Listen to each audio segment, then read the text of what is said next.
fallen. So Dhruva felt, I will go to God and I will get justice. So he went, and Narada Muni came and became his spiritual master. And he instructed him, you go to Mathura, you go to the forests of Braja and perform bhakti, and this will give you very quick results. And in only 6 months, Dhruva Maharaj got darshan of the Lord. So we can see the potency of a holy place. Now, we talked quite a bit in this week's podcast about this verse. Mangalanam cha mangalam, daivatam devatanam cha. He's the most auspicious of auspicious personalities, and he is the one who gives the Ganga and other places of pilgrimage their purity. It's in here, 11. Huh? Right there in 10. The power of the Ganges and other places of pilgrimage to remove sinful reactions is derived from him. He's the purifier. He says in Bhagavad Gita, of purifiers I am the wind. So the places of pilgrimage, including the Ganga, give results only after continued use for a long time. There's another shloka like that. But simply seeing a great saintly person gives immediate results. Another shloka states that the power of the devotee is that simply by seeing him, one remembers Lord Krishna. Why is that? Because the devotee is always chanting, Hare Krishna, Hare Krishna. Offering respects to Krishna, talking about Krishna. In everything he does, Krishna's presence is felt. So simply by seeing a personality like that, one becomes reminded of Krishna. And that's as good as being in Vrindavan.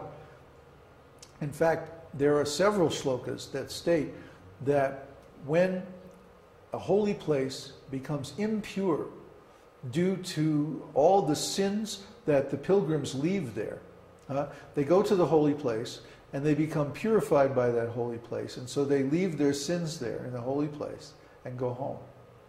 So then how do the pilgrimage places become sanctified again? By the visits of the holy devotees. When the great devotees visit those places of pilgrimage, they again become purified. So just see the influence of the great devotees. There's no need to go to a pilgrimage place if you have the association of a pure devotee. That means that Krishna is there. Vrindavan is there. Because wherever the devotees are, Krishna is also there by their constant devotional service to him. There's another question? It's the same. Same? Yeah. What? To read this. Yeah. Is there a possibility that there will be other places of pilgrimage in the future? Because then other pure devotees settle somewhere and create a holy place? Oh, yeah. That's actually a different question. Yeah, how does a place become a place of pilgrimage? It's because devotees congregate there. Or the Lord comes there. But those are relatively rare, those appearances of the Lord. The Lord doesn't manifest in this material world very often. Maybe once or twice in a yuga. But the devotees, when they congregate somewhere, especially to perform devotional service, then that place becomes purified by their presence. Srila Prabhupada, for example, his great dream was to create New Vrindavan. He wanted to create a place of pilgrimage in the West. So anywhere that devotees go and they perform acts of devotional service, that place becomes a place of pilgrimage. The place where a saint becomes enlightened or attains self-realization is a place of pilgrimage. Why is it that? Because those places in the material world correspond to places in the spiritual world where transcendental pastimes take place. Huh? No, I'll get it later. There's another question? Did Narada Muni travel by sound vibration like a spiritual spaceman? Who's asking that? Krishna Prapti, come on, you know all these things. Narada Muni is capable of traveling anywhere simply by chanting the holy name. He's a great devotee of the Lord. In fact, he's considered a Shaktavesh avatar. He was the son of a serving lady in his past life. And the servant lady got to serve some great devotees during the rainy season. The devotees, when they're traveling around, during the rainy season, they'll pick one spot and just stay there. And they perform austerities and engage in discussions of spiritual topics. So, when these devotees were present, Narada Muni got to hear their discussions in his previous life. He was just a little boy. And then, by asking the sages' permission, he took the remnants of their food. He took the prasadam that they had offered. And just because of that, he himself became a devotee. Then, after the sages left, the Lord arranged that his mother would get a snake bite and die. So he lost everything. And he just began to wander. And he wandered all over the world for a few years. And then he also left his body in the middle of the woods with no one around.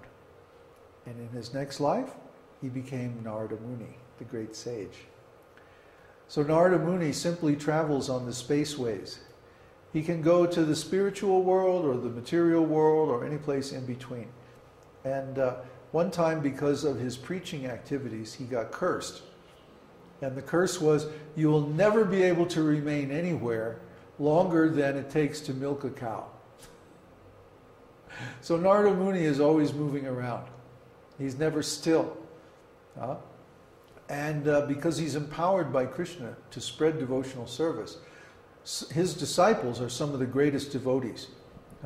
Like, for example, the author of the Ramayana, Valmiki, was a disciple of Narada Muni. Valmiki was a hunter, and he was very cruel. He enjoyed killing animals. This was his thing. So Narada confronted him in the woods, and he said, you really should stop this killing business. It's terribly bad karma. You're going to have to suffer for this. And he showed him a vision of how he would suffer in the future from the karma of killing the animals. And Valmiki was very much afraid. He said, oh no, how do I avoid this? Narada Muni says, no problem. You just chant the name of the Lord, Rama. And Valmiki said, oh no, I can't do that. I'm too sinful. I can't chant the name of the Lord. So Narada Muni thought for a moment, and then he said, okay, then chant the name of death, Mara. And Valmiki said, oh yes, I can do that. That's my style. I'll chant Mara. So he started chanting Mara, Mara, Mara, Rama, Rama, Rama. And like that, Narada tricked him into chanting the name of the Lord. And then Valmiki became the author of Ramayana, which is a beautiful poetic work about the pastimes of Lord Ramchandra. And the amazing thing is that Valmiki wrote the Ramayana before Lord Rama ever appeared on this earth. It was revealed to him, and he wrote it down before it even happened. So the great devotee Valmiki came from Narada Muni's preaching, and so many other devotees. I mean, there's many, many stories in the scriptures about Narada. Well, Dhruva was another one, yeah. And Narada also trained Prahlad Maharaj in the Vedic knowledge while he was in the womb of his mother. Yeah, Narada is very powerful. Krishna Prapti says, I ask, but I just enjoy hearing. Oh, okay. Well, we just enjoy talking about great saintly people like Narada. He's really wonderful. So does anybody have a specific, personal question? Because we're running out of time.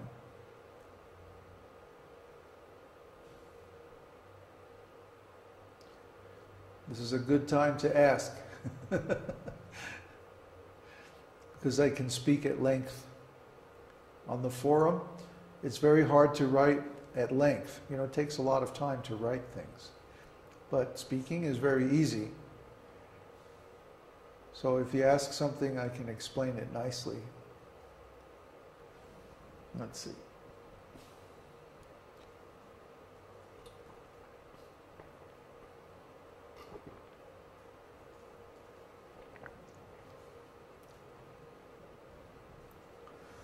No other questions?